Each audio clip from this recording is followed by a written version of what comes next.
So I'm at my appointment, but I'm always 20 minutes early. So I'm just gonna sit here for a bit and thought I'd hop on.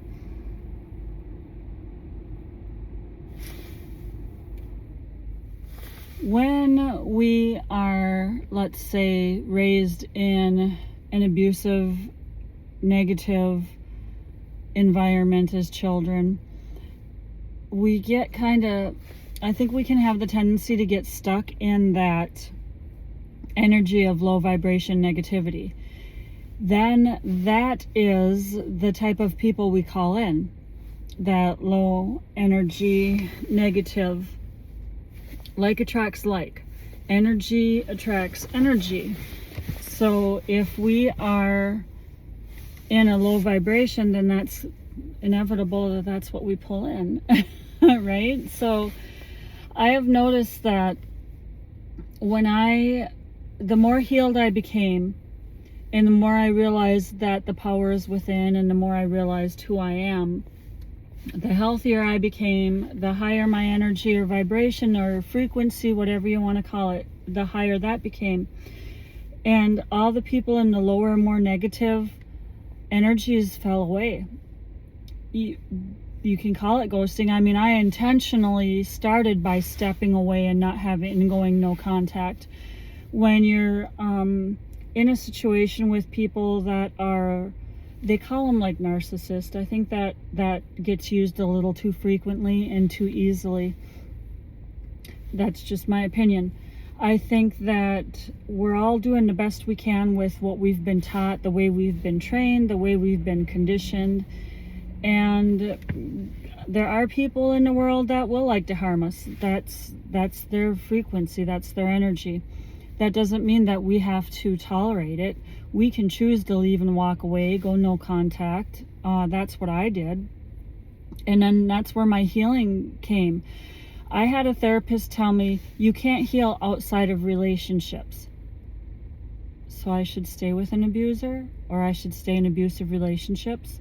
I'm in the other camp. Okay? I'm in the camp that you can't heal in the same relationships where you got unhealed or hurt or harmed or abused. So to me personally, I had to step away from all that to go in and do my own healing. I'm not about to heal other people because we can't. So I also am very aware that when you have a person that is in charge or has perceived authority or power, so if you're giving your power and you're giving authority to this person, like they're your leader, they're your boss, I don't believe in any of that. In the aspect that we are our own sovereign beings with our own authority and our own authenticity. And it's been my experience that when you give others control over you, you're going to allow them to do what they do. You are also putting yourself in a situation. Let me explain.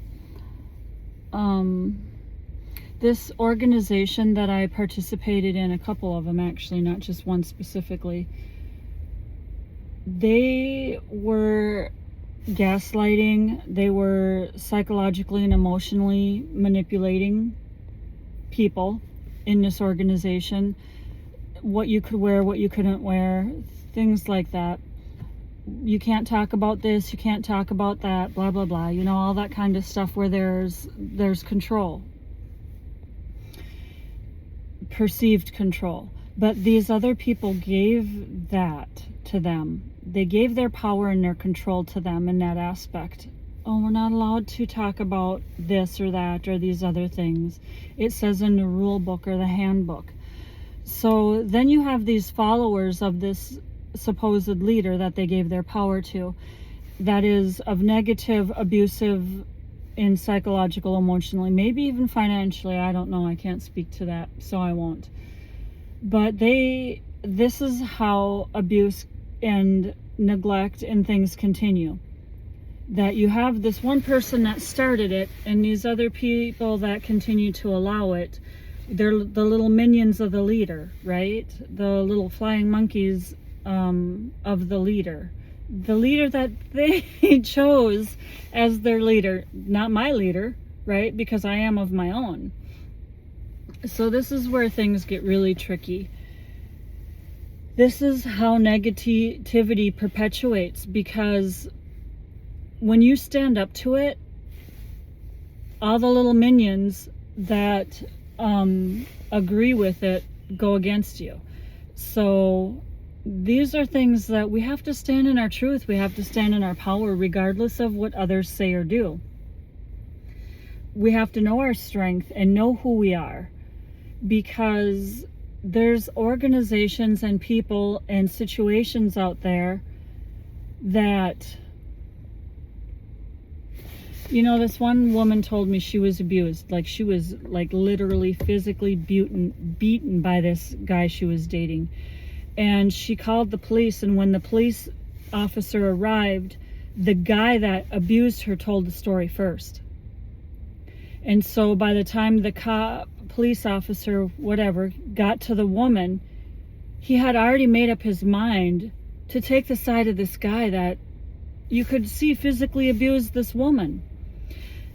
A somewhat similar situation happened to me. When I called the police, these people, these two guys that refused to leave my property and were harassing me and swearing at me, they told the police officer what happened first. By the time he came into our house, it's as if he already decided what he was going to and not going to do.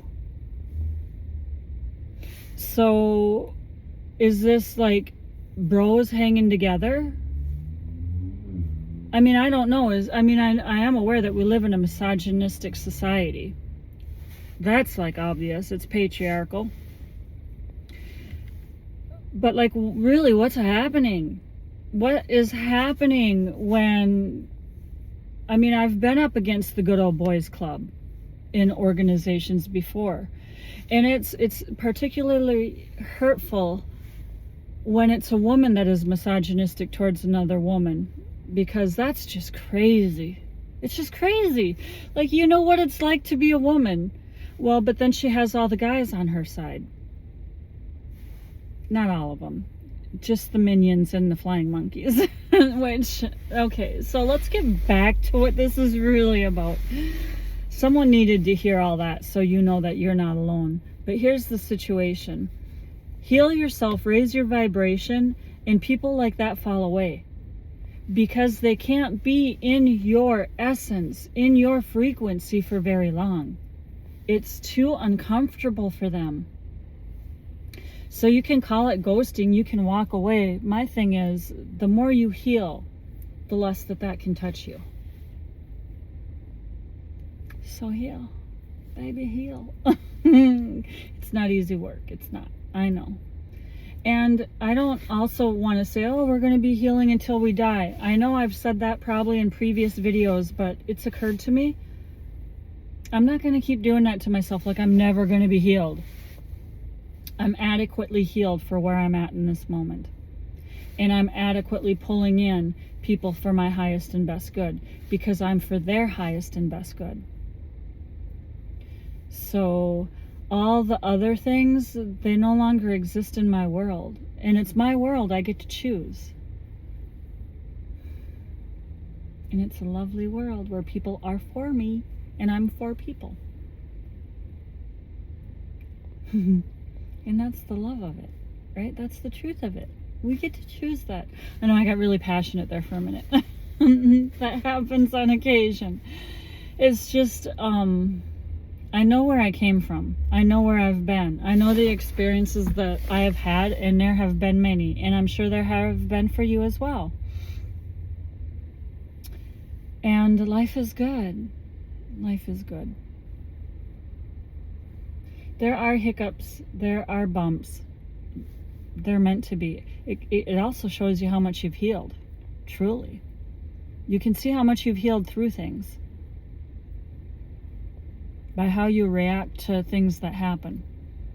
But the negativity and the people that used to be harmful and hateful and hurtful towards me, I haven't been in contact with them for months. I saw one in passing and said hi, and I did a video on the other one that I said hello to, and they were standoffish. They just weren't in the frequency where I'm at, and it was uncomfortable for them, to say the least, you could see, which made me think, oh, why am I doing this? I don't need to reach out to these people, these harmful, hurtful people that are gaslighting and psychologically and emotionally abusive. That's not where I'm at anymore. But I think I had to step back into it to see that I didn't fit, that we're not a good fit for each other. We're not in alignment. I'm not in alignment with that anymore. And that's a good feeling. Like, I worked hard to get here.